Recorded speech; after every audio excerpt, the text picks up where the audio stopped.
So Bab 7 talks about how Tanah Melayu and a bit of Sabah and Sarawak prepared for independence. And I'm going to skip these 2 pages because they are brought up, these parties are brought up again in one of the final pages, except for Kesatuan Melayu Muda. But for Kesatuan Melayu Muda, all you have to know is, number one, it is led by Ibrahim Haji Yaakob, and number two, it is based, I mean, their intentions were based on trying to get Malaysia and Indonesia to become one country. So that was known as Melayu Raya. As we all know, Melayu Raya failed, but most of these parties have the concept of Melayu Raya in mind. Again, I'm not going to talk about these 2 pages. So next is CLC. So I'm going to be frank with you guys. Please listen to this part. I am almost 100% sure that CLC will be brought up in the essay or subjective.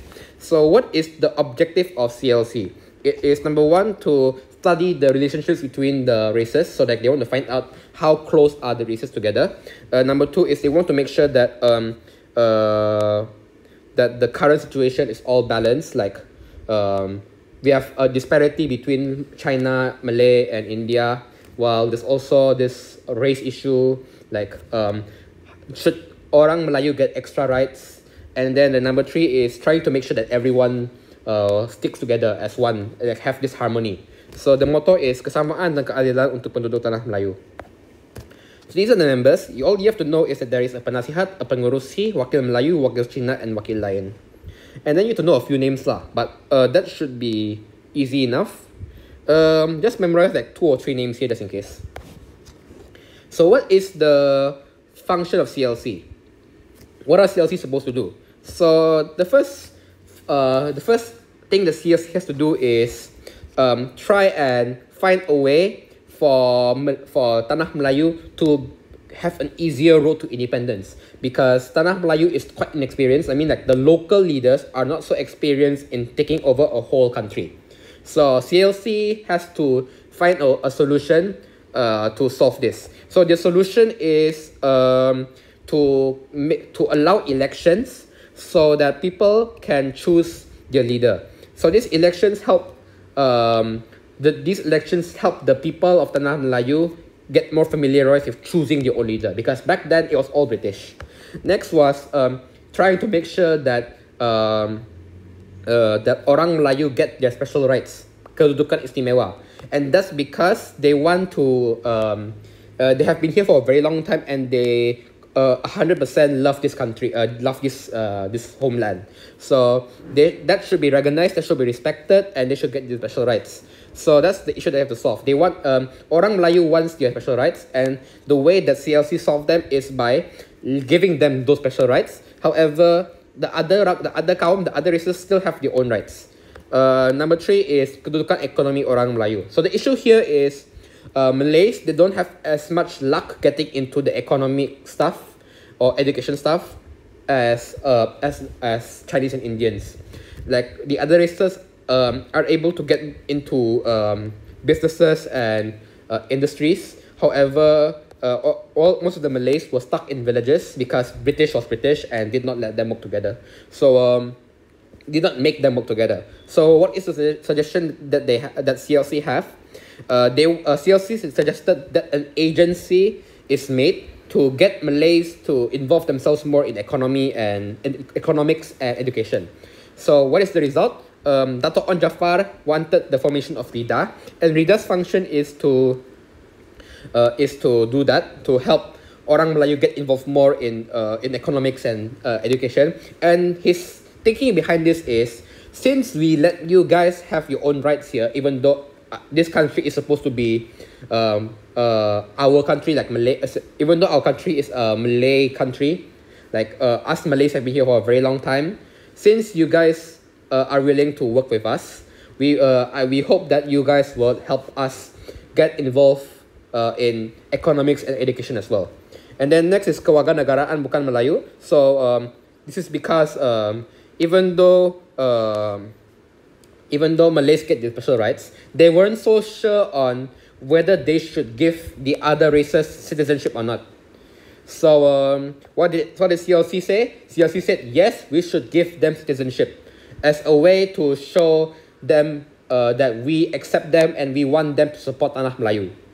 So as a result, it is easier to apply for citizenship, and this allowed Chinese and Indians to get involved in politics easier, and the people in China and India slowly started not caring as much about they stopped caring as much about their homeland and cared more about Tanah Melayu politics. Lastly is education, because back then there were vernacular schools and everyone had a different education system. So the suggestion was for there to be a uniform, all of the schools have a same education system. So the result, there is a committee, Jawatan Kuasa Kependidikan, to study this and try and make a good syllabus.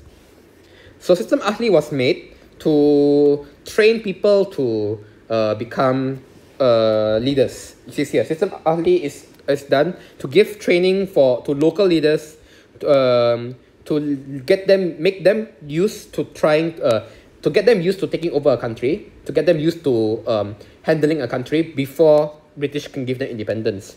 And they are chosen by Sir Henry Gurney, and he revealed the list. And some of the people were chosen from MPP. No, all of the people were chosen from MPP. He handpicked them, and they are trained. So you see here, these two are similar. This one says that Sistem Ahli is a system to train people to take care of Tanah Melayu, and then this one says that it is a way for people to get ready for independence. There are 8 portfolios, but they used to be 5, and then 3 were added. And you have to know the faces, the leaders, and which one got added. So this one got added, this one got added, this one got added, and then it was done for 4 years. So after 4 years, there was no more Sistem Ahli, and that was because they were getting ready for elections. There were 3 other portfolios that were given to British for them to handle. So British still has some power, but it is a way for local leaders to try and take care of a country by themselves. So these are the characteristics. Firstly, these members are called ministers, and they are in charge of taking care of their departments, or as we now call them, ministries. They are chosen by Sir Henry Gurney, and he must get the agreement of Majlis Raja. These members can create the law, but these laws have to be debated in MPP first, Majlis Perundangan Persekutuan.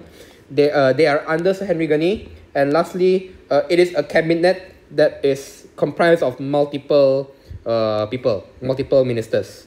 And then the importance is it is a way to train people to become independent, to train local leaders to take care of their own country for independence. It is a way to expose them to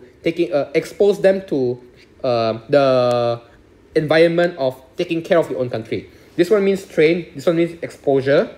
This one is to show that to make people work together more. Proses membentuk perpaduan kaum, because the members are from multiple races, and then menentukan kemerdekaan yang diperoleh mendapat sokongan seluruh penduduk Persekutuan Tanah Melayu. So it is to make the last one is we want to make sure that the people of Tanah Melayu are confident with us being independent. So again, train people for independence, let people have experience, help people work together more, and lastly is hope that the people like us, hope that the people are confident in giving us are confident with an independent country. And then next one is about Sistem Pendidikan Kebangsaan. So again, system vernacular caused us to not be as one as we wanted to be, as united. So they just slowly built a system that will make them more independent. No, not independent. They slowly come towards a system that would give them more independence. Not more independence. A more uniform system that will get everyone to combine as one country. Because it was back then all the systems were separated. So this one was to make them all under one. I hope it's understandable. So it started with Laporan Barnes, and Barnes suggested that primary schools should use BM or English as the language of communication, while secondary schools must use English for Tanah Melayu. And then Fenwu was made to comment on Barnes because Fenwu was created by Chinese people who think that these suggestions were unfair to Chinese people. So they suggested that Chinese schools will still continue. There will be Chinese schools and there will also be English and Malay schools. However, these Chinese schools would be based on Tanah Melayu. So instead of them being based on China, it'll be based on Tanah Melayu. Thirdly, there will be Ordinan Pelajaran. So Ordinan Pelajaran is combining both Fenwu and Laporan Barnes together. And basically, it suggests that there will be one syllabus. So number one, Tanah Melayu will have two schools, which is Sekolah Rendah, Sekolah with BM as the main language and Sekolah with English as the main language. Chinese and Tamil can be taught in those schools if there are more than 50 students. And English is the main language in secondary schools. And then Woodhead is for Sabah and Sarawak. So Sabah and Sarawak's education system were a bit different. And Woodhead suggested that that there will be a secondary and primary level instead of the secondary. And then number two is that English will be the main language because Sarawak and Sabah are not all Malay. And then it'll be easy for them to get to schools. Like it'll be easy for students to apply for schools, to pay for school fees. So based on Woodhead, Sarawak system became Sarawak have these suggestions. Like, excuse me. The people of Sarawak suggested that these secondary schools will use English as the main language. There will be a syllabus. They will have textbooks based on Sarawak, and there would be civic education in schools. While Sabah decided that there would be that English and Malay will be taught in Chinese schools, English will be taught in Malay schools, and Malay will be taught in English schools, and all of the exams will be in English for secondary.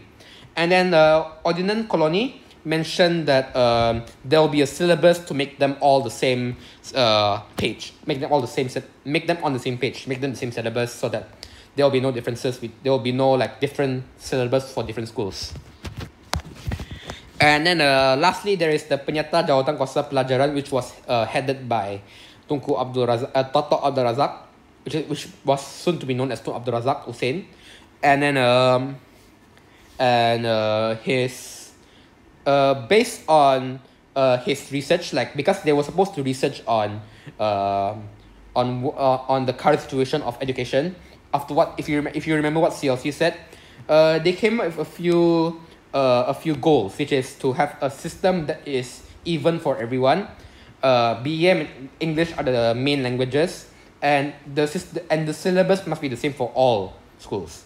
So the suggestions are there will be a public school for Malays, there will be a public school for Chinese, English, and Tamil, and they can use their own languages. But Malay and English must be taught in all schools, and in secondary schools, English will be a subject only. Back then, English has to be the main language, but now everything is in Malay, but English is a language in the schools, in the secondary schools. Next is the party politics. So this is the one that I mentioned earlier at the very start. I'm not going to go through everything. I'm just going to go through what I think you should know. So firstly, you need to know which one talks about Melayu Raya. So other than KMM, which we have talked about earlier, there's also PKMM and I think API, which are Melayu Raya. So PKMM and API are based on hating British. So PKMM and API are also illegal parties based on by British. And then there's also Hizbul Muslimin, which is not here. But Hizbul Muslimin is like past. I'll get to past later. These three parties are more towards fighting against British, so they hate British and they want to fight for independence. But they became illegal because British don't like them. And then there's also PKMS, PPM, and there is PPS here. And these parties are to fight against British because Brooke gave away Sarawak to British. If you don't remember, go to my last video, my last chapter. Not last chapter, 2 chapters ago. And then there's also UMNO. So UMNO is mainly to fight against Malayan Union. But UMNO, even though UMNO is a Malay majority party, they also work together with other parties for independence. And then there's also MIC and MCA. And MIC and MCA are in Indian and Chinese parties respectively, but they work together with other parties to fight for independence. No, not independence. For MCA, it's to fight communists. For MIC, it's to fight for independence with other parties. PKML and Barib are both Sabah based, and I mean Labuan. PKML is in Labuan lah, but Labuan is close to Sabah. But they are both They are both like parties in Sabah to fight against British, and then after the 1940s, there are the 1950s. The parties that were made were IMP, PAS, PAP, PPP, and Parti Negara. So for IMP, PPP, and Parti Negara, these are all parties that fight for all races. They are made out of all races. PPP is a bit more radical because they want equal rights for everyone. But IMP, PPP, and Parti Negara all have one thing in common, which is everyone can join this party. PAS is an Islamic party, and they want an Islamic country, and they want independence, but the independence is for Tanah Melayu to be almost fully Islamic country. Even though there are many other races, PAS wants the country to be an Islamic country with Sharia law. And then this one is talking about how political parties work together for independence. Firstly, it's first proof of parties working together is Putra AMCJA. I'm not going to talk about this because we already brought it up in the last chapter. There's also Persidangan Kebangsaan, which was run by Dato Panglima Bukit Gantang, and it was joined by IMP, MIC, and some other parties. And this Persidangan is to ask for elections to happen. And then there was also Convention Kebangsaan, which is another conference. And then this convention was done by UMNO. And UMNO, it was also joined by PAS and some other parties. And it also forces British to have an election. And then there's also, the most important piece of evidence that we work together is Parti Perikatan, where MIC, MC, and UMNO work together to form Parti Perikatan, and they completely destroy the elections. So yeah, that's all from us. Other than that, just remember that the kapal layar is to show that we are